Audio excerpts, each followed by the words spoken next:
Continue working on your scene from the last movie. You can also use the scene name cp04sweeps.max provided to you. Consider the part of the bridge over the water. The geometry that was imported from Civil 3D and that represents the lanes, shoulders, and sidewalks is paper thin. There's absolutely no depth to the bridge as it currently stands. The existing geometry is based on a cross-section that only covers the top of the bridge. In fact, you need another cross-section that includes the side protections, walls, fences, but also the underside of the bridge. You only need that for the part over the water. The bridge ends have sloped areas courtesy of the Civil 3D daylight subassemblies. Obviously, to create the geometry you need, you have to rely on some kind of lofting or sweeping process. These are techniques you could use on their own. Lofting is a geometry creation process, while sweeping is modifier-based. Better yet, you can rely on Civil View's Swept Object tool that makes the process that much easier. When you're sweeping an object, you usually rely on the path that defines the length of the sweep. Luckily, this is why you imported the Sidewalk Out Region 2 feature line earlier from Civil 3D. This feature line is a double line that runs along the outside of the middle section of the bridge. Go ahead and select it.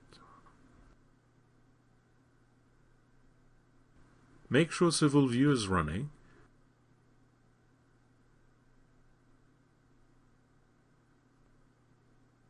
and then choose Civil View Swept Object Style Editor. A dialog appears along with a prompt asking you if you want to use the currently selected spline as a path. Answer yes to the prompt. Another appears telling you the selected path is made of multiple splines and if you want to use it in spannable geometry mode. This basically means that you'd be working on both sides of the bridge simultaneously. Answer yes as well. Add a new element as you have learned to do. A new surface appears spanning out from the sidewalks. In fact, it does so on both sides of the bridge. Take a look at it so you can understand what's happening. The new surface extends outward by a value specified in the Start Horizontal Offset field. You can adjust this value, as you can also adjust the vertical offset value to create walls or noise barriers. You can also change the material for this element and the mapping. In effect, you need to add multiple elements to build a profile to sweep along the feature line. You could potentially build one from an existing shape, although adding elements manually arguably gives you better control. In this case, you are looking for a profile similar to this. Set the first element with a horizontal offset of 0 and a vertical offset of 0.25. Basically, it's going straight up by a value of 25 centimeters. Also set the length repeat mapping to 1 to minimize texture stretching. Add a new element. Stretch it out by 0.1 meters and up by 0.3 meters. Also adjust the length repeat to 1 meter. You may want to enable Edge Faces Mode, F4, temporarily. This way, you can better see how the swept object is lining up. Add a new element. This one doesn't stretch out, but needs to go up 0.5 meters. Again, mapping needs to be adjusted. Set the length repeat to about 2. Add another element for the top of the wall. Stretch it out by 0.4 meters with no height. Adjust the mapping. Now you need to come down on the other side.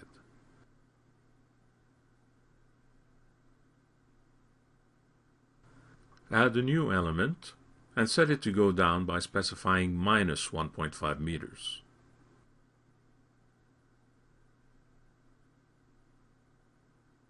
Adjust the mapping. To wrap around the underside of the bridge, it may be a bit difficult to see. Consider using wireframe mode temporarily, using the F3 toggle. Add one more element and set it to -1 meter offsets to sweep in inward and down. Set the mapping about the same as the last element you created.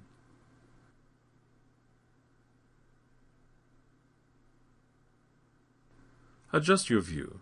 At this point, you get to decide how to connect the left side and the right side. Spanning surface connects the first points of your established new profile. Closing surface connects the last points of the profile. If either of these two options is disabled, you won't be able to cap the extremities of your newly swept object. If you don't want the ends of your swept objects to be hollow, then you need to enable all three options. Here's the problem. Press F3 to go back to shaded mode.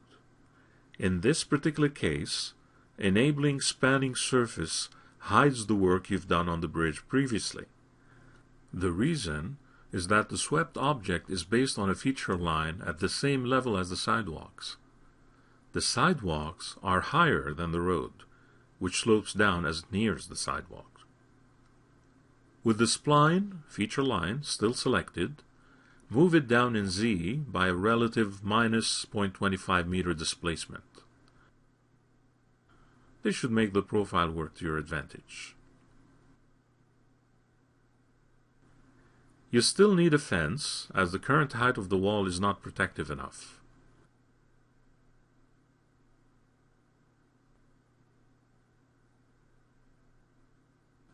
Select the fourth entry in the list. It represents the top of the wall.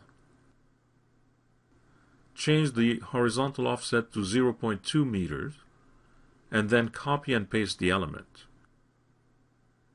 You're back to the original width, except that it's now divided in the middle. Again, select the fourth entry and add a new element underneath it. Set the new element to go 1.2 meters in height and no horizontal offsets. Set its material to number 30, railing type 2. You'll adjust that in a moment. You took the fence up, but it needs to go back down for the rest of the profile to resume where it left off. Copy and paste the railing element.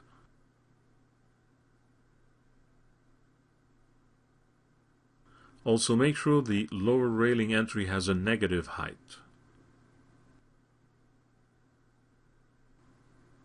Looking at the railing, it seems obvious there are some smoothing issues creating a flicker effect.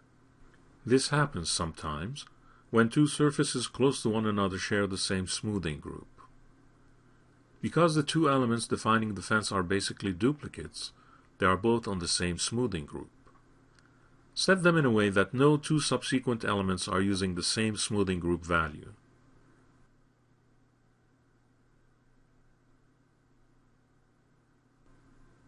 In order to see the fence map in the viewport, you need to make some slight adjustments in the material editor. Open the Slate Material Editor and create a new view. Name it Sweeps. Sample the material from the swept object you are working on, and elaborate multi-sub-object material displays. Double-click the main node to see what it's made of. In fact, click inside the Sweeps view, press Ctrl-A to select all nodes, and then choose View, Open, Close Selected Nodes. This collapses all the nodes, and you can now lay them out for a better view. Actually, expand the main node again, so you can see the connections to the 50 or so submaterials also seen in the panel. You're interested in the railing type 2 map, which is obviously identified as submaterial number 30. Go to this material by double-clicking its node in the view. It is a simple Arcan design material with a cutout map that you need to adjust. Double-click the map node to edit it. Click the View Image button to take a look at it. It's a simple black and white image. When used as a cutout map, White pixels are opaque and black pixels ensure transparency. You can also crop the image and apply the changes. In this case, it will make tiling a bit easier for this particular project. Finally, adjust the W angle to read 90 degrees to give the image a quarter turn. Make sure the material is set to show in the viewport and close the material editor. If you need to make further mapping adjustments, you can go back to the material editor. You can also adjust the length, repeat, and width tiling values of both railing elements.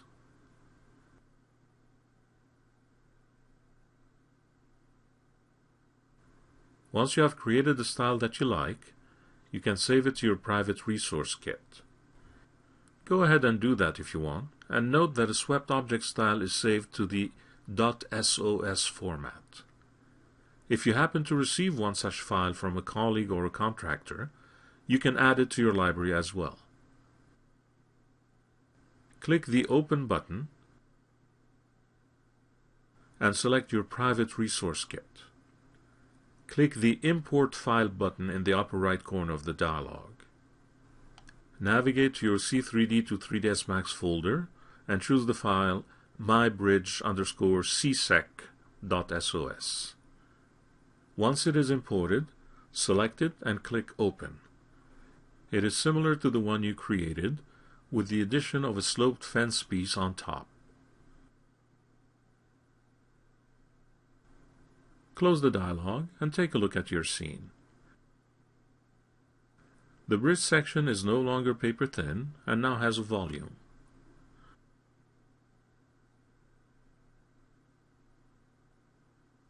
If you want, you can delete the sweeps view in the material editor now that you're done with it.